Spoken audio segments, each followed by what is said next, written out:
على عباده الذين اصطفى أما بعد اللہ تعالیٰ نے قیامت کی وہ نافیوں کا ذکر فرمایا اور یہ بتایا کہ انسان اس دن ایسا اکیلا اور تنہا رہ جائے گا کہ وہ تمنا کرے گا کہ اس کے بیٹے، اس کا خاندان اور اس کے دوست اور اس کی بیوی سب کے سب اس کی چھڑائی میں لگ جائیں اور اللہ جہنم سے اسے پناہ دے دے۔ اور اللہ تعالیٰ نے یہ بھی فرمایا کہ انسان ذرا کچے جی کا پیدا کیا گیا ہے اور اس کی طبیعت میں اجلت ہے، جلدی ہے۔ اذا مسه الشر جزوعا، اور جب اسے تکلیف پہنچتی ہے تو گھبرا اٹھتا ہے۔ وَإِذَا مَسَّهُ الْخَيْرُ، اور جب ہماری طرف سے کوئی خیر اور اچھائی پہنچتی ہے تو مَنُوعًا، منع کرنے والا ہو جاتا ہے اور خیر سے اور لوگوں کو استفادہ نہیں کرنے دیتا۔ پھر اللہ نے فرمایا کہ اِلَّا الْمُصَلِّينَ، ہاں مگر وہ لوگ جو نمازی ہیں۔ تو اس کا مطلب یہ ہوا کہ نماز ایک ایسا عمل ہے جو انسان کی پوری شخصیت پر اپنے اثرات مرتب کرتا ہے۔ اب دیکھا جائے تو اللہ تعالیٰ قرآن میں نمازیوں کی خصوصیت بیان کرتے ہیں کہ نمازی ایسے اچھے، نمازی ایسے اچھے، نمازی بڑے پختہ دل والے، نمازی بڑے ضرب والے۔ اور ہم مسلمانوں کی عملی زندگی جب دیکھتے ہیں تو وہ نماز پڑھتا ہے اور مسجد سے نکلے گا گالی بھی دے گا، اور وہ شر کے کسی موقع کو ہاتھ سے نہیں جانے دے گا، اور ہر وہ کام جس میں شیطان کی خوشی شامل ہو اس کی زندگی اور طریق میں آ جاتا ہے۔ تو یا تو یہ نمازیں ہماری ٹھیک نہیں یا اس کے اثرات مرتب نہیں ہوتے۔ آخر مسئلہ کیا ہے کہ نماز بھی پڑھیں اور نشے کا کاروبار بھی کریں، نماز بھی پڑھیں اور لوگوں سے جھوٹ بھی بولیں، نماز بھی پڑھیں اور اخلاقیات میں کوئی تبدیلی نہ آئے۔ ہر شخص نے دین کو اپنے عقل کے دائرے تک محدود کر رکھا ہے، بس جو اس کی عقل میں آئے اللہ کا دین وہی ہے اور اس کے علاوہ کچھ نہیں۔ وہ کہتا ہے کہ نماز حق ہے، اللہ کو اس کا حق دو، اور دھوکہ دینا انسانوں کا حق ہے، میرا حق ہے، میں اسے بھی کروں۔ وہ کہتا ہے کہ تسبیح پڑھنا اللہ کے لیے بہت اچھی چیز ہے اور اس کے ساتھ جھوٹا وعدہ کر لینا کوئی پرواہ نہیں۔ اسی لیے حضور اکرم صلی اللہ علیہ وسلم کی وہ حدیث جو پچھلی مرتبہ آئی تھی کہ آپ نے فرمایا اکثر القذاب، بدترین جھوٹے یہ سنار ہیں، یعنی حرام ہے کہ کبھی اپنی زبان کے مطابق وہ سونا دے دیں۔ زیورات بنانے چلے جائیے، آج آتے ہیں، کل آتے ہیں، فلاں بات ہو گئی، یہ ہو گیا، حتیٰ کہ رخصتی کی تاریخ بچی کی آ گئی اور زیورات اس دن آ رہے ہیں۔ یہ نہیں فرمایا کہ سنار ہونا کوئی عیب ہے، یہ بتایا کہ جو وعدہ کرے کسی تاریخ کا وہ اس کو پورا نہ کرے، یہ عیب ہے۔ اور یہ صرف سنار ہی کیوں، ہر ایک میں ہو سکتا ہے۔ کوئی بھی آدمی ٹھیکیدار کہتا ہے 2 مہینے میں یہ بلڈنگ پوری ہو جائے گی اور نہیں کر کے دیتا، وہ چیز ہی حدیث میں آ گیا۔ ایک آدمی کہتا ہے کہ گاڑی آج صبح شام آپ کو مل جائے گی، نہ صبح نہ شام، کئی دن بیت جاتے ہیں، تو وہ اس حدیث میں کیوں نہیں آئے؟ اس لیے آدمی ہمیشہ یہ غور کرے کہ گناہ اصل میں شروع کہاں سے ہوتا ہے اور اپنے آپ کو اس سے بچائے۔ گناہ ایک وہ ہے جسے ہم اور آپ گناہ کہتے ہیں، اور ہمیں پتہ چل جائے کہ یہ آدمی اس گناہ میں مبتلا ہے، سوال ہی پیدا نہیں ہوتا کہ اسے کوئی مصلی پہ مسجد کے امامت پہ رکھ کے نمازی مسجد میں نہ گھستے۔ اور ایک گناہ وہ ہے جو شریعت کی نظر میں گناہ، دونوں میں بڑا فرق ہے۔ یہ گناہ جسے ہم سمجھتے ہیں شراب پینا گناہ ہے، بالکل ٹھیک ہے بھائی، اس طرح کے اور کام گناہ ہیں، بالکل درست ہے، لیکن ان گناہوں پہ حضور صلی اللہ علیہ وسلم کا طرز عمل کیا تھا؟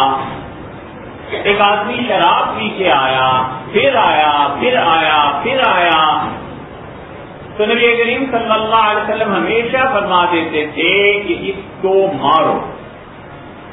ایک مرتبہ فرمایا اس درخت کی شاخیں اتار لو اور اس کو مارو۔ ایک مرتبہ فرمایا جوتے سے اس کی پٹائی کرو، پٹائی ہوتی رہی۔ اور ٹھیک یہ آدمی جو بار بار شراب پی کے آ رہا ہے، ایک صحابی رضی اللہ عنہ نے کہہ دیا کہ اللہ کی لعنت ہو اس پہ، اللہ کے رسول آپ کو تکلیف پہنچاتا ہے، آپ پریشان ہوتے ہیں۔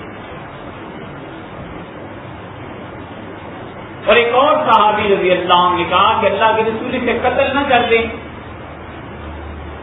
ہم آپ ہوتے تو ہم کہتے اس گناہ کی وجہ سے اس کو بالکل گھر جلا دینا چاہیے۔ نبی کریم صلی اللہ علیہ وسلم نے کیا فرمایا؟ آپ نے فرمایا گاہ اسے چھوڑ دو، ایسے نہ کہو۔ اور یہ جو تم نے کہا ہے کہ خدا کی لعنت ہو، تو تم نے شیطان کی مدد کی ہے۔ تم نے کیوں نہیں اپنے شرابی بھائی کے حق میں دعا کی اور کہتے کہ اللہم تب علیہ، اللہ اسے توفیق دے یہ تیری نافرمانی نہ کرے، اللہ اسے توبہ کی توفیق۔ حضور صلی اللہ علیہ وسلم کے ہاں یہ گناہگار آتے رہے۔ انسانی جبلتیں اور انسانی سرشت میں جذبات کا غلبہ جب ہوتا ہے تو بہت سے گناہ اس سے ان جذبات کے غلبوں سے سرزد ہوتے ہیں، اور رسول اللہ صلی اللہ علیہ وسلم نے ان گناہوں کو ہمیشہ سیکنڈ ڈگری میں رکھا ہے، فرسٹ ڈگری میں نہیں۔ یہ فرماتے رہے، ایک آیا اور اس سے کہا ایسے ایسے ہو گیا، آپ نے فرمایا لعل اللہ کا کفل تھا، شاید تو نے اسے بوسہ دے دیا تھا اور تو اسے یہ سمجھ بیٹھا ہے، لعل اللہ کا لمس تھا، تم نے شاید اس لڑکی کو ہاتھ لگا دیا تھا اور تم یہ سمجھے بیٹھے ہو، حتیٰ کہ آپ نے کہا کیا تم جانتے ہو جو کچھ تم کہہ رہے ہو؟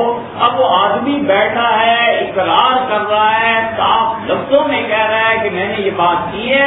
حضور صلی اللہ علیہ وسلم فرماتے ہیں ایک صحابی رضی اللہ عنہ سے آپ اندازہ کیجئے کہ شریعت کا مزاج کیا ہے۔ فرمایا اس کا منہ ذرا سنگو، اس نے شراب تو نہیں پی ہوئی، نشہ تو نہیں کرایا؟ وہ صحابی رضی اللہ عنہ تھے، انہوں نے منہ کا سنگا، ان کا اللہ کے رسول کوئی نشہ نہیں کیا، تاکہ اسے بچائیں بڑی حد سے۔ یہی طریقہ صحابہ رضی اللہ عنہ کا۔ ابن مسعود رضی اللہ عنہ کوفہ میں تھے اور ابن مسعود سے زیادہ کون دین کو سمجھتا اور جانتا تھا، حتیٰ کہ خلفائے راشدین سیدنا عمر رضی اللہ عنہ جیسے آدمی کہتے تھے ابن مسعود سے فتویٰ لو، جو فتویٰ دیں اسے میرا سمجھنا اور مجھے آ کے بتانا۔ آدمی پیش کیا گیا اور اس کی داڑھی پہ شراب کے قطرے گر رہے تھے، تو لوگوں نے کہا اسے پکڑ کے لائے ہیں، آپ حد جاری کریں۔ تو انہوں نے کہا اس نے شراب پی ہے، کوئی گواہی ہے؟ لوگوں نے کہا گواہی تو نہیں، لیکن ہم نے اسے دیکھا ہے، یہ دیکھ لیجئے شراب کے قطرے اس کی داڑھی سے ٹپک رہے ہیں۔ تو فرمایا یہ ضروری نہیں ہے اس نے شراب پیو، منع کیا ہے ہمیں حضور صلی اللہ علیہ وسلم نے ایسی باتوں سے، لے جاؤ جب تک شراب پینے کی گواہی نہ آئے میں کچھ نہیں۔ ایک آدمی نے کہا کہ عبداللہ اس کا منہ سونگھ لیتے ہیں، کہنے لگے میں چھوڑ دیں ان باتوں کو، حضور صلی اللہ علیہ وسلم منع فرماتے تھے کہ شراب پینے والے کا منہ نہیں سونگا جائے گا، یہ شریعت کا ایک مزاج ہے۔ ابن مسعود رضی اللہ عنہ کا تم واپس چلے جاؤ، اور اگر تم نے ایسا کام کر ہی لیا ہو تو اللہ سے معافی مانگو، میرے پاس کوئی دلیل نہیں ہے کہ تم پہ حد جاری کرو۔ ان گناہوں کو ہم سب سے اول درجے کا مانتے ہیں، اور پتہ چل جائے خدا نہ خواستہ کہ ہمارا بیٹا اور بھائی یہ حرکت کرتا ہے تو وہ قیامت مچ جائے پورے خاندان میں۔ اور دوسری طرف شریعت کا مزاج کیا ہے؟ حضرت بلال رضی اللہ عنہ کہتے ہیں کہ میں بیٹھا ہوا تھا اور میری بات کہیں ہو گئی حضرت ابوذر غفاری رضی اللہ عنہ۔ اب اس پہ بات کیجئے، ہم سب یہاں جمع ہوتے ہیں باہمی طور پہ سمجھنے سمجھانے کے لیے، کوئی وجہ نہیں ہے کہ معاذ اللہ ہم جھوٹ بولیں آپ سے، اور وہ بھی کس جگہ پہ بیٹھ کے اس لیے حاضر ہوتے ہیں کہ ہم ایک نقطۂ نگاہ آپ کے سامنے رکھیں، آپ اس سے اختلاف کیجیے دلائل کی بنیاد پہ، تاکہ ہم سمجھیں دین کیا ہے۔ ممکن ہے ہماری سمجھ غلط ہو اور آپ اصلاح فرما دیں، اور ممکن ہے آپ نے نہ سنا اور سن لے۔ امام غلطی کرتا ہے، آپ لقمہ دیتے ہیں، وہ سجدہ صاحب کرتا ہے، تو آپ عملاً اس وقت یہ کہہ رہے ہوتے ہیں کہ امام صاحب اب میں آپ کا امام ہوں، آپ میری بات مانیے، تو آدمی مانتا ہے۔ حضرت ابوذر غفاری رضی اللہ عنہ کے مزاج میں شدت تھی، اتنی زیادہ کہ ایک دن حضور صلی اللہ علیہ وسلم سے کہنے لگے کہ اللہ کے رسول اگر مجھے حکومت مل جائے تو میں سب کو سیدھا کر دوں ایک ہی دن میں۔ تو حضور صلی اللہ علیہ وسلم نے فرمایا ابوذر تو اور میں دونوں ہی اس قابل نہیں ہیں کہ ہمیں حکومتیں ملیں، ہم بس اپنا کام کرتے ہیں۔ اگر فرما دیتے تو اس قابل نہیں ہے تو ذرا دل شکنی ہوتی، اپنا بھی نام لے گے، میں ابوذر میں اور تو دونوں ہی اس قابل نہیں ہیں، چھوڑ ان باتوں۔ حضرت بلال رضی اللہ عنہ کہتے ہیں کہ میری ابوذر رضی اللہ عنہ سے کسی بات پہ طرز کلامی ہو گئی، اور ابوذر رضی اللہ عنہ نے غصے میں یہ کہہ دیا کہ یبنت سودا، کالی عورت کا بچہ، کالیہ کا بچہ۔ اور حضور صلی اللہ علیہ وسلم کی سن رہے تھے، وہ تشریف لا چکے تھے اور ابوذر کو پتہ نہیں چلا، تو نبی کریم صلی اللہ علیہ وسلم نے فرمایا انک امر، ابوذر تو ایسا شخص ہے فی کا امر الجاہلیہ، اب تک تجھ میں کفر کی بو پائی جاتی، کافر ہو جاتی حرکتیں کرتے ہو، اور عیت میں اس کی ماں کا تانا اسے دیتے ہو، اس کی ماں کا کیا قصور ہے اور اس کا کیا قصور ہے کہ اگر اس کا رنگ سیاہ۔ شراب پینے والے کو اور وہ بدکاری کرنے والے کو یہ نہیں فرمایا کہ تم میں کفر کی حرکتیں پائی جاتی ہیں، انسانی رویوں میں فرمایا جس میں کفر کی حرکتیں پائی جاتی ہیں، اور تم اس کی ماں کا نام لے کے اسے شرمندہ کرتے ہو۔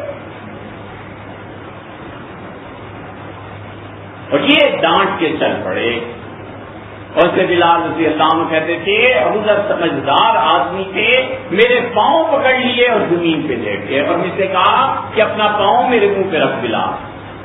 میں نے کہا کس وجہ سے؟ انہوں نے کہا نہیں تم پاؤں رکھو نہیں تو میں چھوڑوں گا نہیں۔ بلال رضی اللہ عنہ کہتے ہیں میں نے پاؤں رکھا اور جلدی سے اٹھا لیا۔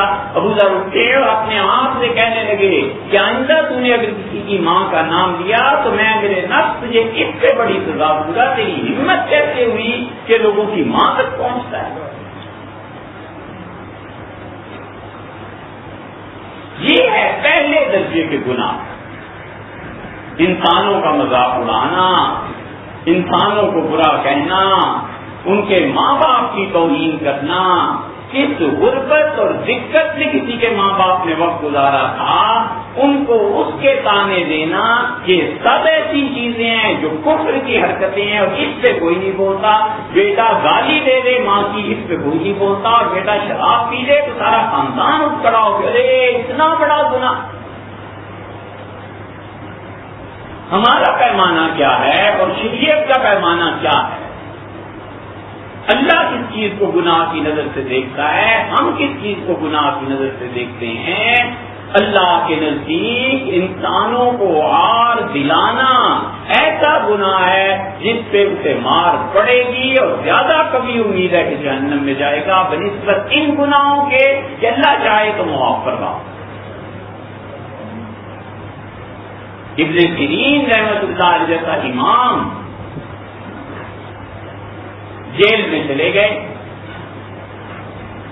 اور کسی نے ابن سیرین رحمۃ اللہ علیہ سے کہا کہ کیا ہوا؟ انہوں نے کہا قاضی سے پوچھو، پیسے میں ادا نہیں کر سکا اور میرے پہ قرض کا مقدمہ بن گیا اور مجھے جیل بھیج دیا گیا ہے۔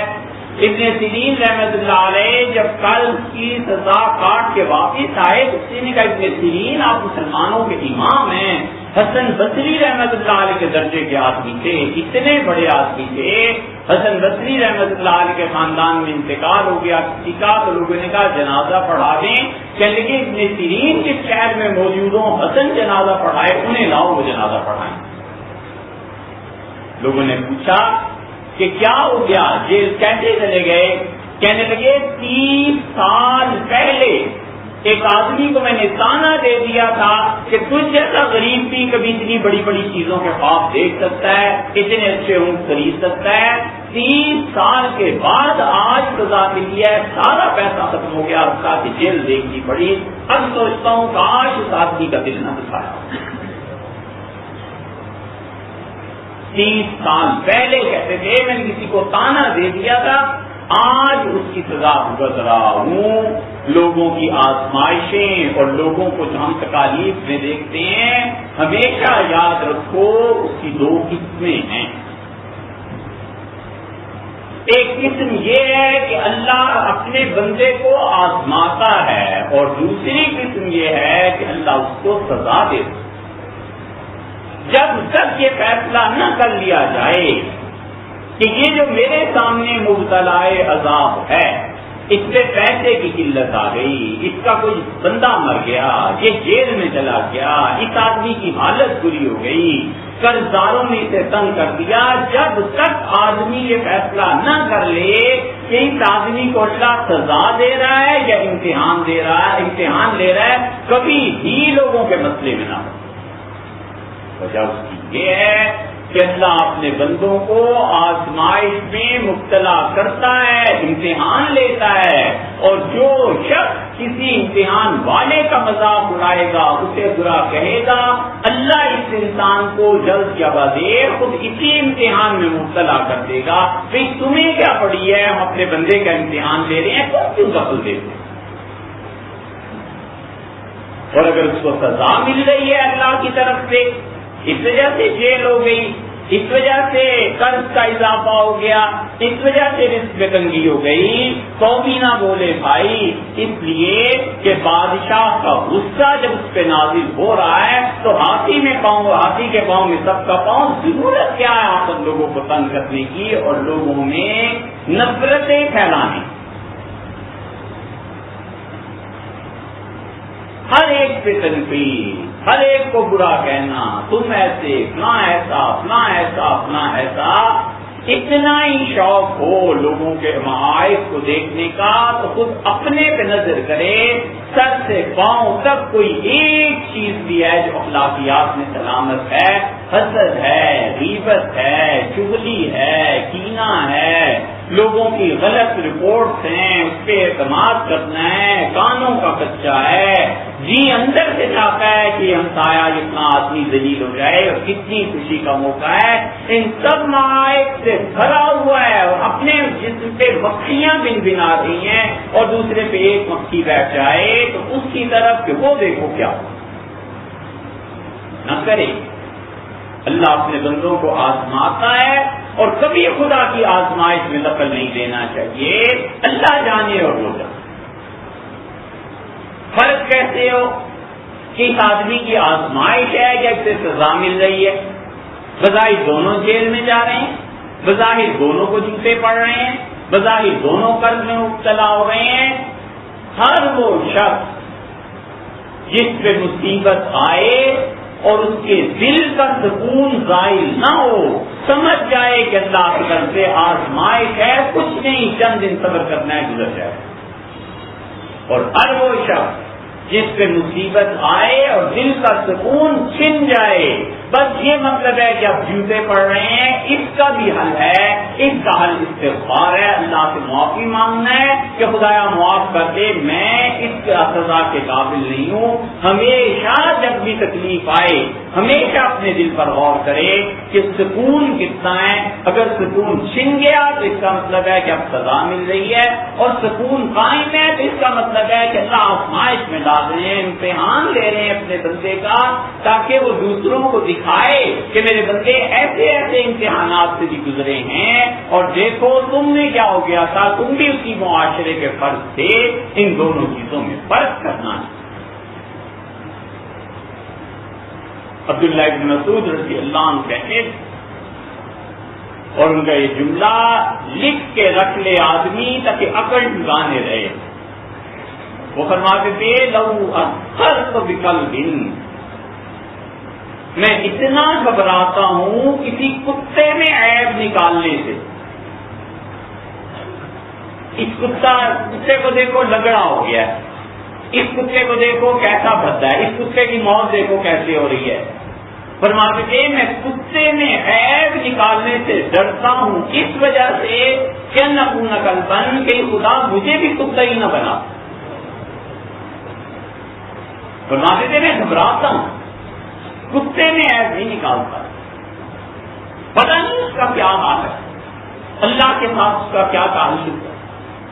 ممکن ہے کہ اللہ اسے چھوڑ دے اور معاف کر دے اور اس بندے کو لپیٹ میں لے لے کہ بھئی تم کس خوشی میں. صحیح بخاری کی روایت میں آتا ہے حضور اکرم صلی اللہ علیہ وسلم نے فرمایا ایک بھائی نماز پڑھتا تھا اور اس کو غرور ہو گیا کہیں اپنی عبادت سے، تو اپنے بھائی سے کہنے لگا کہ تم نماز پڑھو. اس کا میں نہیں پڑھتا، اور اس نے کہہ دیا کہ اللہ کی قسم تو جہنم میں جائے گا. تو اللہ نے اپنے فرشتوں کو بلایا اور اللہ نے کہا میں یطاع اللہ، یہ کون ہے جس کی اتنی ہمت پڑتی ہے کہ میرے نام پہ بلیک میل کرتا ہے؟ یہ کون ہے جس کی اتنی ہمت پڑ گئی ہے کہ یہ میرا نام استعمال کرتا ہے؟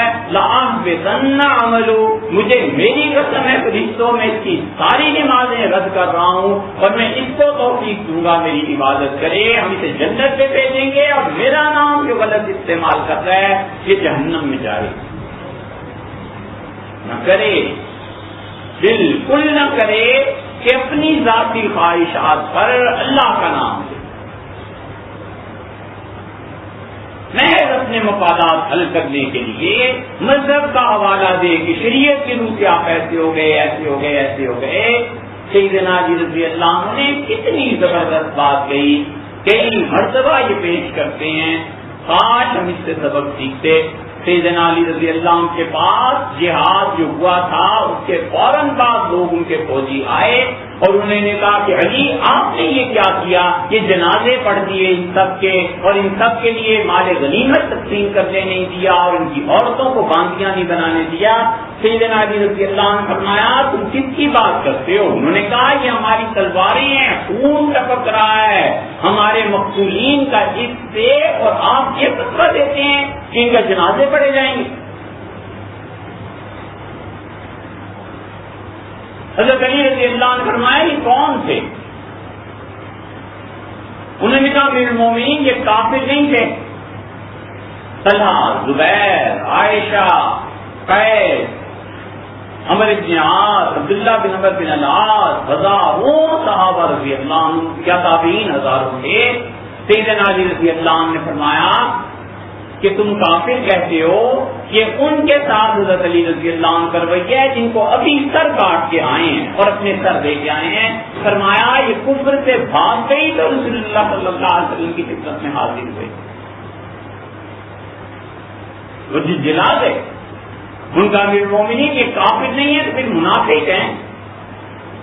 حضرت علی رضی اللہ عنہ فرمایا منافق، اللہ تو کہتا ہے لا یذکرون اللہ الا قلیلا، منافق لوگ اللہ کا ذکر بہت تھوڑا کرتے ہیں، اور یہ تو بہت اللہ کو یاد کرنے والے تھے، نمازیں پڑھنے والے۔ انہوں نے کہا پھر کیا ہیں، نہ کافر ہیں نہ منافق ہیں۔ سیدنا علی رضی اللہ عنہ کا اخواننا بغوا علینا، میرے بھائی ہیں، مومن ہیں، میرے خلاف بغاوت کی تھی، اور بغاوت کی سزا یہ تھی کہ میں ان کے خلاف جہاد کرتا تھا۔ ہم اپنے دشمنوں کے بارے میں کتنے ٹھنڈے دل سے سوچتے ہیں، فیصلہ کر سکتے ہیں، ہم کتنے ٹھنڈے دل سے ہم شریعت کے تلاش کرتے ہیں، نصوص کے کسی طرح اس پہ شریعت کی روح سے حکم لگے، کافر منافق کچھ کہو، جتنا سخت ہو اتنی دل کو تسکین ہوتی ہے۔ یہ شریعت نہیں، یہ اللہ کے ہاں اپنے اعمال کی بربادی ہے۔ اس لیے آدمی سوچے کہ میں کن گناہوں کو پہلے درجے پر رکھتا ہوں، شریعت کن گناہوں کو پہلے درجے کا کہتی ہے، اور بچے اخلاقیات کی بربادی سے۔ اللہ تعالیٰ نے اور آپ کو